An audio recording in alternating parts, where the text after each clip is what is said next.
I'm excited to use it. I think, again, like what you talked about is going to be awesome. Do you mind if we go through it so I can also figure out how to use it myself, and then I can incorporate it into like the lessons? Yeah, of course. So yeah, if you don't mind, let's go over how we set it up, how it connects to iPads. Can I connect it to my phone? All that fun stuff, if you don't mind. Yeah, totally. You can connect it to, anything that can run the Trackman app. So iPad, iPhone, I assume Android phones use it too. But you get the Trackman app on whatever you're using. You connect to the Trackman via Wi-Fi. So you don't have to have Wi-Fi access. It just has its own sort of connection with whatever device you're using. And then as soon as you open the Trackman app and you're connected to it, like it walks you through how to set it up pretty well. It'll pop up with the camera. You have to have every golf ball inside the hitting zone. You have to have a target set up, which you can pick. It'll show you the video on your iPad. And then you can go through some other settings as well to kind of set the temperature, the weather outside, or what kind of golf ball you're using. So it takes into account all those things. So that's kind of how you set it up. And then once you're in the app too, you can look at whatever numbers you want to set. I don't use all of them all the time.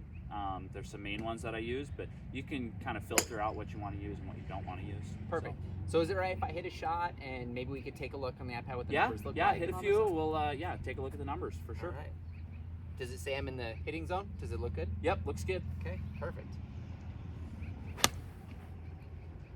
Nice, good swing. Cool. Yeah, so as you can see on the iPad here, it's got a bunch of different numbers. If I'm walking through a lesson with somebody, I'm not going to explain everything to them because I think it's too much info for most people. But like for you, some numbers that we can maybe look at would be the club path or the face angle. Those are always really common ones that people want to look at, especially if they're struggling with direction.